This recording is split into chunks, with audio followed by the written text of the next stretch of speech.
This episode of Noise of the Broke Boys is brought to you by Karen's Potato Salad. Do you yearn for the taste of delicious, creamy, buttery potatoes in a perfectly seasoned potato salad dish? Do you ever fall asleep at night dreaming of the rich, starchy texture of Aunt Rhonda's perfectly proportioned potato salad? Do you suddenly have an urge to call my manager to cancel me because you assumed the race of my imaginary Aunt Rhonda, despite her racially ambiguous name, and are now jealous of her potato salad recipe? Well, I'm here to tell you you can breathe easy. Go ahead and hang up your phone. Give the police a day off from handling this important complaint. Head over to your nearest grocery store and purchase some of Aunt Rhonda's secret flavoring, sodium chloride. Use this secret flavor enhancer in all your future potato salad recipes and enjoy your salty meal, Karen. Just be careful not to be too salty. And now on to the show.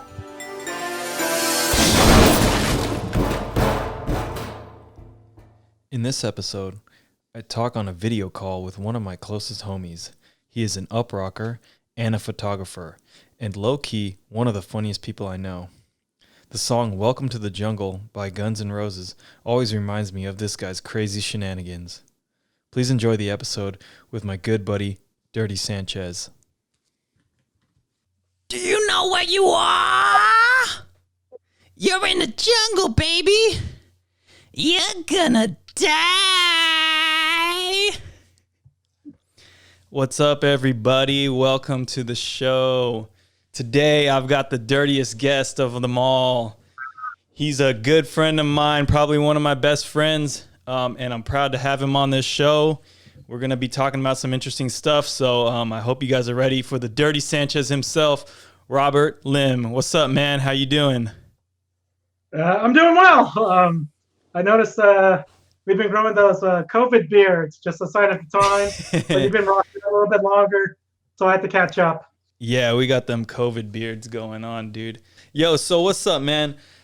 I wanted to bring you on today because, photography, I mean, you've been a photographer for a long time. You've been a part of the dance scene as a photographer, as well as a dancer, almost as long as I've known you. And so you've seen a lot of stuff in the scene, definitely have, captured a lot of really amazing moments as a photographer. So I wanted to bring you onto the show to talk about a little bit about your photography history with it, because I feel like photography is not necessarily an element of hip hop per se, but it's an element that is preserving the other elements. You know what I'm saying? And so I feel like it's a very important and underlooked thing in the scene that we all kind of experience, but we don't give credit to it or credence to it. And so that's kind of why I wanted to bring you on here. And so with that being said, I want to know what really got you into photography. I think it's my older sister. She was into photography, and I learned the film method as far as developing the film, setting up a camera manually for the shutter, the aperture, and it feels like you're a sharpshooter with a sniper. Even going back to just kind of like heroes or people that inspire me, Martha Cooper, she was like the first photographer to take pictures of B-boys and MCs and just hip hop parties. I think her first picture she has is that some B-boys got arrested, and she couldn't take the picture of them legally, but she was able to take a picture, not looking at them and pressing it down. So she was able to circumvent it in a way. So it's like, I don't know, it was like the most hip hop gangster thing to do about being inside a police station, doing something that you're not supposed to do, but recognizing it's an important moment. Yeah, that's interesting. Is that when the cops came and shut down, what was it? Bboy Summit, 90 something, 96, 97 or something. Oh no, this is during the 70s and 80s. Oh, is it? Okay. Yeah, Wild Style books, they're going to be black and white. You're going to see some young kids in those short running shorts. The style that the Beat Street shorts. Yeah. Super Beat Street, or even a little bit before that. So. You can see the racism in the cops. Not all cops are racist, but you can just see like these kids are dancing on the street and up to no good. So. Oh yeah, and they're all like 10 years old, and with Yeah, Beat Street. b-boy age. Yeah, So. the real b-boy age. Yeah, now the Yeah. 10-year-olds are taking over again. So it's a circle. It's a circle of life. Yeah, just raise them up. Yeah. Like Okay. Simba. Yeah. So that's tight. Yeah, I mean that's a very powerful moment, I think, in hip hop history, and you know, if it weren't for someone to like think of, you know, grabbing a camera, taking a picture, and preserving that moment, I don't think we'd even be able to remember that moment. And I mean, I could think of a lot of other moments in hip hop history that, you know, were important, you know, and so I guess, you know, in that moment of realization, like, hey, I better pull my camera out and take this picture. This looks like a great moment to capture. What goes on in your mind to, like, you know, be able to find that moment, and how do you really frame that, you know? I think it goes like as easy as when you see family portraits. Almost everyone takes family portraits. Mm-hmm. And sometimes when you see the pictures, sometimes you could definitely see the love and the relationship between everyone. And sometimes people are just kind of putting up with it. What I notice naturally, even from like Martha Cooper's photos and just other b-boy photos, everyone who's not even photogenic, and photogenic doesn't mean like beauty, but there's a level of vanity where people are like, you know what? This is a moment that lasts forever. I always look cool. Guess what? We're taking a cool picture right now. Even though some people, they try the hardest, you can see it, but everyone's ready to go as if like this is gonna be the last picture they ever see before I get locked up or I'm dead. Yeah. So, and like everyone inherently does that in the scene. I notice like I always try to make sure now to take pictures of people, like if they're in crews or even if they're really good friends. Yeah. Or sometimes they're not even good friends. They're in a practice spot. They immediately just come together like, we are so cool. You better take this picture right now. You know, it's kind of baked in the culture to do that. I mean, I feel like just the idea of freezes in breaking is like hit a cool pose, look cool, as if someone was going to take a picture of you. I mean, I feel like that's the, you know, overarching like idea behind freezing. And so it's kind of baked into what we do already. So I can see how that would be. So that's tight.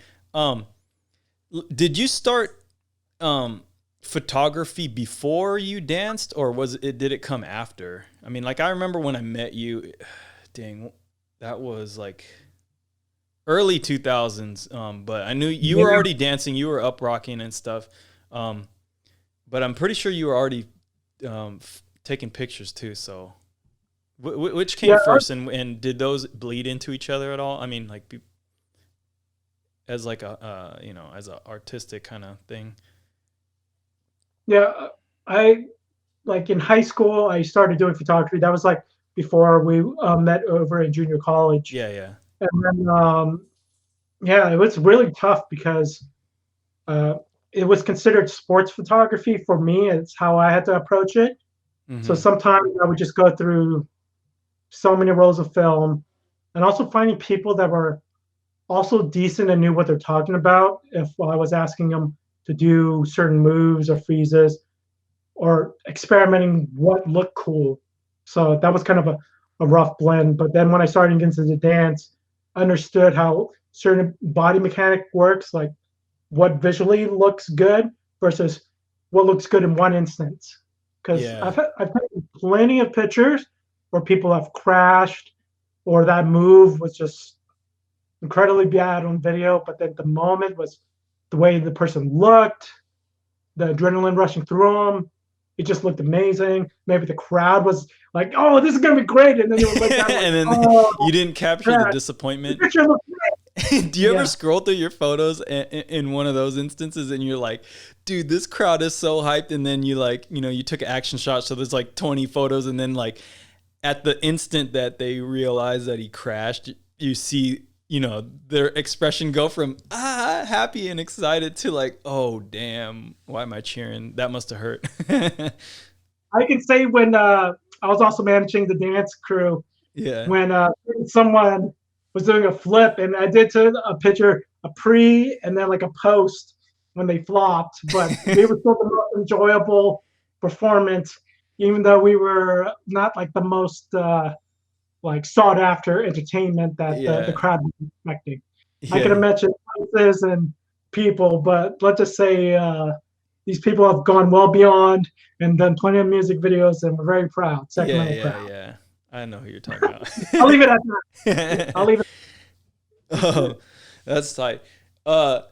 So like I guess you're going back to what you're saying with the like seeing cool freezes, catching like a certain moment. Like what is it that you look for in terms of like lighting and the way that they're facing you, or like I mean, because when I look at your photos, I see that there's like I don't know, it seems like you just caught this really weird position that people end up in, and I know that's part of the dance too, but it's like I feel like if I took that picture, it'd look like shit. And, maybe it comes with a good camera too, which I don't have. But, like what is that magic moment that you're looking for? Or is there even a magic moment that you're really looking for? Do you just see it in their eyes when they're dancing? Like, oh, dude, I'm about to hit this move. And you're listening to the song and it's like, dude, he's going to hit this beat. I can tell. You know what I mean? Does that go through your mind?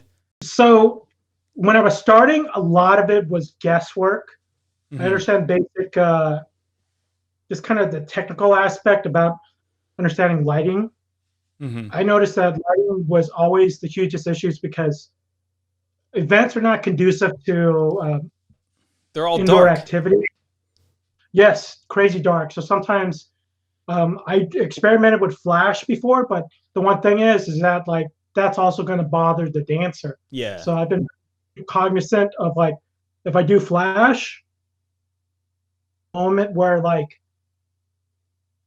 their move will enter into like it's not going to disrupt what they're going to be doing.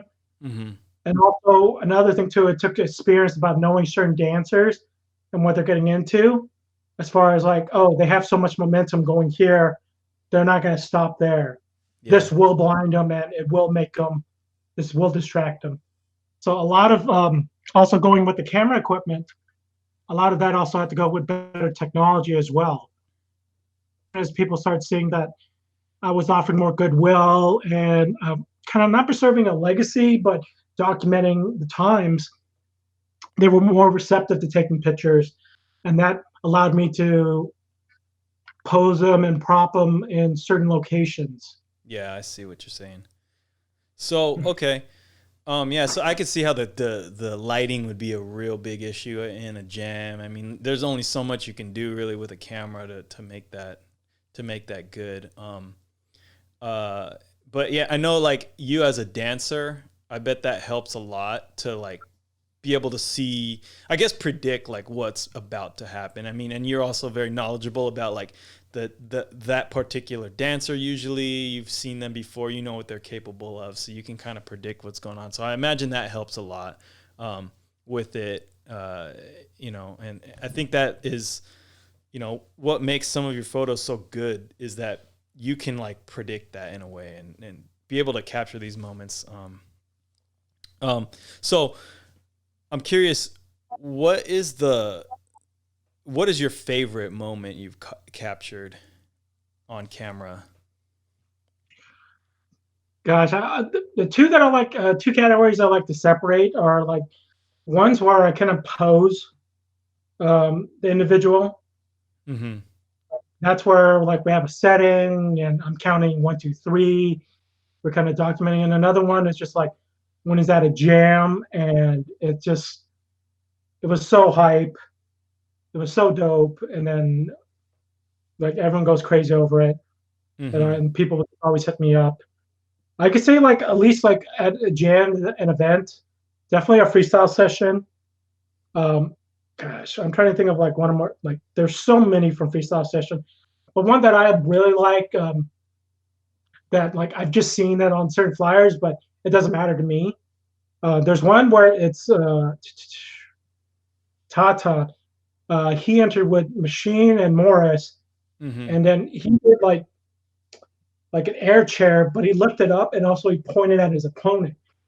And then Oh, like it was able to hold it, but he also had the look and the fierceness like, I'm calling you out. yeah, yeah, yeah, And then it was, and then like the importance with the when the promoters say this is why you come to jams. yeah, You feel literally like there's a point where there's a couple seconds where you are completely deaf and everyone else is deaf because they're screaming with excitement, and yeah, somehow they release all this energy.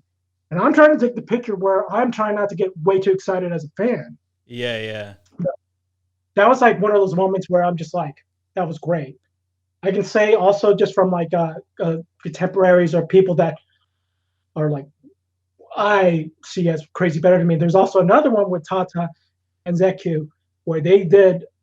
It was a crew battle, the 20th Hmm. freestyle session, and he did the swing routine. And I I want to say Ken Kwan caught that. And like when I look at that picture, I felt the same way too. Mm, So and that was just amazing. That yeah. was just like I'm like, wow. It's like a That moment. takes people. It's like a moment Yeah, where like the crowd got punched in the face, like with the hypeness. Yeah, yeah. that's tight. Um, uh, now let me go to the ones where I want to say like not necessarily contrived, but they're set up. Our one of our friends, they we had an event called Art Street where there was a warehouse that within 3 months time was going to get bulldozed over. Oh yeah, in And, Sacramento, I think I remember that place. yeah, so the warehouse allowed artists to set up little art spaces, and I'll send you links to these pictures too. That way you kind of know what I'm talking about. Uh huh. Um, but there's a picture. His name was Quan, and he did this freeze, and there was a checkerboard floor. There was Mm-hmm. lighting in the background, and even if I took him without it, like it looked like this abstract mural, and it was incredible. Yeah, I But think I have remember that photo. Yeah. yeah, and then yeah, and there was like this purple lighting, and it was just like I look at it, and I'm like, did I take this picture? Did I do too much? I was just like, I personally love it. Some people like, I mean, they're like, there's a lot of stuff going on. It's weird, but it's like one of my personal ones. But I mean, that's the artist in you going like, dude, this is something that I'm really proud of, or like, that I Yeah, really, I think really nailed it with it, which, and everybody has their own opinions about art. So, but I would say if you like it, then that's what matters really. yeah. But yeah, I'm pretty sure I remember that photo. I might have even been there, during that thing, but anyways. I was gonna say just real quick, like also another person who's in the scene, always killing it, little Shao. Hmm. I need to muster up enough money to because there's one print that I definitely want to get. So it's Wing Zero and then Issei and I forgot who else, but it was someone not of their crew, but I think it was in Times Square. And then like Wing Zero is like bending on his toes, and then the other two are just juxtaposed in a way. It just looked incredible. So Mm. like I need to make sure I have enough money. And I'm like, I definitely want to get a print of them. It's like Hmm. artists supporting other artists, but yeah, that was a really dope photo that I'm like, wow. Do you sell your prints? I've tried to in the past, and some people like if they have anniversary jams or people that like I feel like a connection to, I say, oh, let me give this to you. Oh, It's like I okay. know I have one of Vince, your brother, where he did a handstand and then the tide came in and the water washes Oh, over. you took That's that another photo? fun That's one. a hell funny photo. That Yeah, it's hella funny and it's fun, and then yeah, he has and that then on his like main YouTube account, I think. Or I know he's got it on something, but yeah, that's funny. Um, yeah, I'm curious actually about the photography world because um, it's in terms of like selling stuff, I feel like photographers do a big service to the scene, and I don't know how much the scene like actually like pays photographers or whatever. I know I'm seeing photographers get their photos like taken all over, they're being like put on flyers, they're putting all over Instagram and other social media and stuff. I guess, how do you feel about it when like you see someone like basically take your photo and just crop out your watermark and use it as their own? Like I feel like that's kind of a dirty trick, but I see a lot of people do it. When I was starting off, I was like resentful from it, especially because I was just trying to get better, and then just like, oh, let me get credit, and sometimes you don't get credit, Yeah. especially from people that you believe like they should be doing the same thing, or they feel like, well, you got a picture of me, so that's good enough. Yeah. But I look at it almost kind of like how DJs are, because like there's a certain point where like their mixtapes were getting played and they did all the work for the production. Yeah. Not like they sampled this and that and they create a loop and that was the end of that. Or maybe if they did, or they did crazy drum samples and another DJ is playing it because they don't want their videos taken down for music copyright strikes. Mm-hmm. But I noticed with them, and like even other like, let's just say like other musical performers, they accepted of like what the culture and technology is. Mm-hmm. Their draw is more like, if you want me to come live to your event, hire me. Yeah. Let everyone take photos. We'll leave enough room for them if they want to crop out. We don't care. Mm-hmm. We'll put them. But you guys hire us, like hold some accountable for that. Yeah. And sometimes too, sometimes it's just a good opportunity. I remember, let's say for example, our crew from Japan. They came to we came to like 3 different cities in 4 or 5. SoCal. I don't know. They did a California. And they went to the that freestyle session. That was like last year or something, right? Yeah. Yeah, and also they went to the jam when you guys entered in Pomona, Mm-hmm, and also they went to San Luis Obispo the next day, and they also came up to Sacramento for one of our events. Mm-hmm. For me, not to take a chance to get to know them, offer to do like some photos and everything, because this is a chance for like a crew who, I don't know what their circumstances are, but they're like, we're about this life. Yeah. We're not getting paid to do this, but we came to represent. This is just a different city. This is a different country. We came to do our thing. So I also have to look at it like that, because it's very, I don't know what's the word. I mean, yeah, you're looking at it as like, these guys are about that life, and as a photographer, it's worth it to you to capture that, and to represent that too, because that's like what everyone's all about, But yeah. And then my return is like, when I get the chance, I'm like, you guys took the time and saved up enough money to travel. And sometimes when I look at our city, and I'm not to downplay the quality of our jams, but sometimes I'm just like, I've seen you guys won $10,000 like 3 months ago, and the price here is like $200. But you drove 2 hours from the Bay Area mm-hmm. to just be like, I'm about this life. Mm-hmm. So that goes to like someone's conviction, and like also their vanity and their ego. Like, what's this really about? Yeah. So sometimes I'm like, yeah, let me get the love. I do see if I can get some type of compensation, but then I also want to be able to say, grow for the last 15 years. Mm-hmm. And it's like I've been a part of these events that people consider as like a moment in their life, and Mm-hmm. I'm there for that moment. So. Yeah, no, I would think being there for that moment is like a real important thing as a photographer, because again, yeah, you guys are like capturing that and preserving it. I mean, I guess put it like this: before there was like a crap ton of photographers in the scene, there was still jams going on, but who can remember like everything that happened in those jams, especially the ones that weren't videotaped? It's hard to remember any of that stuff because it wasn't ever, captured. But then I know when I see photos from like jams that I did, 10, 15, maybe even 20 years ago, it's like you see that picture and you're like, oh, dang, I remember that. You know what I mean?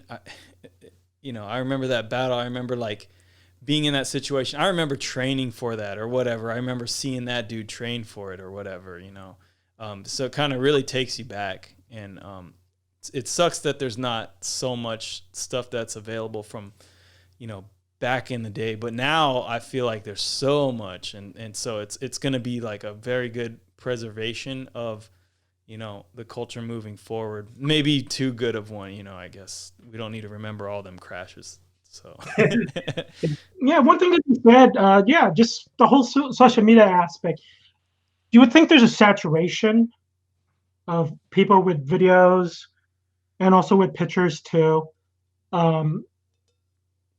People have to adapt. It used to be in the culture when I remember Sacramento when there was a rock steady chapter. It was called Floor Rascals. That, yeah, it was like if you bit someone's move, you got sucked in the face. The jam just stopped and like you got beat up. Like whoever crew was starting to beat you up, didn't matter what happened. I've been in that where like, you're supposed to be dancing to get out of gang warfare, but no, you just join a dance gang. Yeah. So, yeah. It was a lot more confrontational, I guess, back in the day. Definitely more. It was chaos. I mean, really, like, you had people coming in that just, didn't care. I mean, and also there wasn't money in it, and there wasn't, like, anything. So it was just, I feel like people did it more for the love of it and stuff. So it was like when someone was basically stomping on you and saying, hey, I'm going to bite your move or whatever, you take it real personally. Like nowadays, I feel like that kind of gets brushed off a little bit because there's, I don't know, this kind of like social media veil to it or whatever. There's some kind of like, social veil over everything. And I don't know. I mean, not to say that people aren't as passionate about it now as they were before, but I feel like, there's more incentive to be like, oh, okay, I don't need to fight over this because I got all these other things that are coming along with it. But back in the day, it wasn't like that. It's like, all you really had was that your moves and your crew and stuff. And so if people were over there like stomping on it and, giving it a bad name and stuff or just, dissing it, you take that real personally. So I could see why there was way more fights back in the day. And I'm glad that that's over.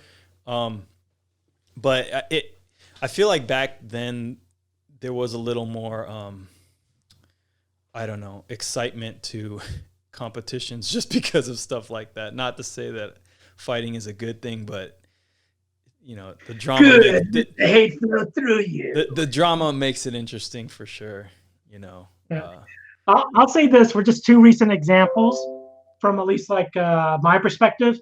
We went to Massive Monkeys Day, and I was front row in like the finals, and then like I believe they just finished with like top 8. These is just walking around, and then you see ATN. They're just yelling at each other, and like I don't know where Thesis is also just pissed off like crazy, and they just call out. And then like a couple rounds later, like all of Battleborn came in, and supposedly they just snuck in. I remember that. Yeah. I wasn't at the jam, but it was like, the two crews had like beef or something from back in the day or whatever happened. But the crew, they basically snuck in the jam just to battle them. Yeah, I mean, it's no good that they're sneaking in and stuff and like doing that, but no, that's actually a great moment that was captured on film, because it's like if you got beef with another crew, like I feel like that's how you handle it. You come and just say, hey, we're gonna battle. We're not gonna go online and talk crap. We're not gonna fight. We're not gonna do this. We're not gonna do that. We're just gonna come in and battle you. And guess what? It's at your own jam, so you better come correct because we've been, training for this. We're gonna come for you, So I feel like that's dope. That's dope. hopefully there wasn't any other drama beyond that. I mean, hopefully that's where it got squashed or whatever. You know, I feel Whatever. The hate's still going, dude. The hate in both their eyes. They're like, "What are you doing here?" They're like, "I came in for you." like, hey, you snuck in. Where's my $10? It's a Sharpie act. I did this There's no myself. Sharpie. If you're gonna battle me, you gotta pay. This is a Party City. You can get them anywhere. Oh, that's funny. Oh man. Yeah. And one where, like, also just going back to that Pomona jam, just even seeing Williams, his real name is William Smiles. Mm-hmm. He's from Australia. He entered in with Lancer. Yeah.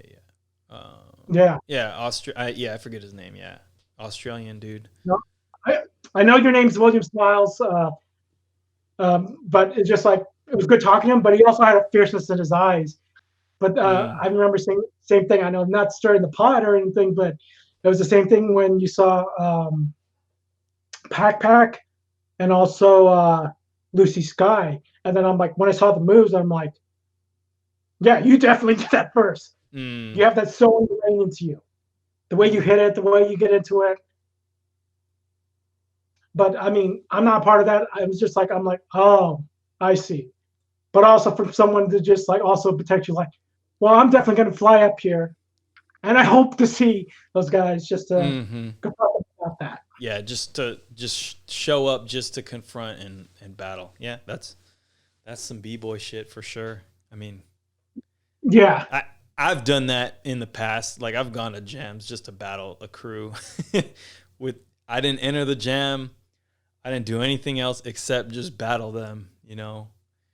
Usually I stuck around to like watch the rest of the jam or whatever, or you know, whatever, but it was I came through to just battle people though. So after those battles, have you been fun. like, I still hate you? I don't care. I know we just battled, but trust me. You know what's I'm not a good person. You know what's funny is like actually I was hanging out with one of the guys that I used to do. I'd like go to the jam just to battle him and his crew. And you know, this was back like freaking 10 years at least. And then I was like training with him probably like a year ago or maybe 2 years ago or whatever. And like we're all nice to each other and stuff. And I was like, dude, I know me and you used to battle all the freaking time, and I don't even remember why. Like that's what's funny about it. But I knew that I hated your guts at one point. And I knew you were good, and I knew you knew I was good, and we would battle all the damn time. But like, to be honest, I don't remember what it was that set it off. And, you know, and now we're friends and stuff, and, you know, we'll train and we give each other tips and shit. So I don't know. I think it was just like two hungry B-boys that just, you know, they want to make their mark and shit. So I feel like that's probably what it was, and that caused some weird beef, you know, probably like, you know, one of us lost to each other at a jam or whatever, and then we took it super personally and then just created a vendetta or whatever, you know. I don't know. I can imagine you guys like losing sleep. You're just like, oh my God. Oh. Kurt! Damn you, Kurt! Oh. Kurt! And you used to get training montage. You listen just to the Rocky soundtrack. You're like, gosh. Yeah, I'm like running up the steps like. Doing like nonstop flares. You're like, dude, you don't normally do flares. Just in case. You're like, you start doing like, you're like, you never had air flares. And then you just like, well, just in case. Damn. I got a sweaty hoodie on with no sleeves on. Yeah. You're running in like these like horrible Converse. And I'm like, gosh, I was like watching old school basketball tapes. I'm like, how can people play in like Adidas Superstars? I'm like, great. So, and now we dance in them. Yeah. Yo, okay, so that's your background as a photographer. So I'm curious, like, what got you into hip hop? Oh, so all right, if you can kind of see this canvas here, it's pretty big. It's by two of my good friends. They're also into graffiti crew, and I kind of grew up with them in middle school and high school. But kind of like how like a lot of the dance crews, I was just a dude that hanged around and thought it was cool. So I never got into it as like deep as everyone else did. But that's where I was just like, it was a certain point in the '90s where you could hear good radio hip hop music, and then there was a layer of the underground. This is where like raves were still happening, and then like you're listening to rap where people were talking about like depression or like how they want to like viciously murder someone, but they did it so creatively, or like how much they hate this person, and it was just like, I'm like, wait, what did he say? And you got to rewind it back. It was just like this era of just like you had to really, really dig or know about it. It was like whispers. Like, let me check this out. Dude, it's the era of when you're walking down the street in like the city and the dude walks up with like a Walkman and he's like, hey, yo, you want to listen to this? Hey, you got to listen to this though. Hey. And then you're like, nah, bro, I got somewhere to be. But you don't got anywhere to be. You're just walking, which is like, I ain't trying to listen to that shit. I'm trying to hear that Cash Money Millionaire. Yeah, this is one of the time when like you can actually trust people. Not necessarily trust, but when someone got like a hot mixtape out of their trunk, that's how Too Short started in Oakland. But Too Short was tight. Yeah. He was selling those. I was like, yo, man, check out, like, this is the dopest shit. You listen to that. A lot of Bay Area hip hop and like some Sacramento hip hop is just like, just about almost everywhere. Like, one, you have to have a really good producer or a DJ to set it up. Mm-hmm. Two, like, for you to even like make this stuff and hope to sell out your stuff, because it wasn't drugged. It wasn't like, yeah, let me get some of that because I already knew what it was. You took a damn guess. Yeah. And you have to rely on other people to be like, this is what's up. And sometimes, I mean, like, that's how like certain musicians were able to skirt like having to have it distributed to the record company or have like their team just, hey, sell this as a mixtape. We'll change the production. It's still my name, but it's like I get 100% of my proceeds up instead of like a quarter on every album I sell. But yeah, man, thanks for interviewing me. I must be sweating up a storm and being choppy with the thing. Yeah, well, hopefully the video is better, once I edit this. Hopefully it turns out a lot better. But yeah, it was great having you, dude. I really hope this pandemic is over soon so we can actually do this in person, because I'd much prefer that. I don't like doing these video calls because they suck. But yeah, and yeah, just feeling the vibe too, and then also just like, like I like it when it's a little bit looser, and then we just like riffed for a little bit too. Yeah. Well, so before we close out, do you have any last words or any shout outs or any plugs? I don't know. Check out my Instagram page. It's where you post all your photos and stuff. Yeah. And one thing I want to tell people is like, if you see me at a jam, not doing anything, go in and hit me up and just say, hey, can you take a picture of us? Because that's the one thing I noticed. Everyone always get a bunch of the cool shots, but sometimes you also want memories too. That you're like, hey, you know what? This was my first jam that I went with, my older crewmate that's training me. So, those memories, I mean, sometimes it can be better preserved as opposed to having just straight off your phone that you never print out anything. Yeah. And he's talking mostly to those Instagram thoughts out there. So, No. All right, man. It was great having you on. Let's get one more out to leave this show. 1, 2, 3. Three. Ow!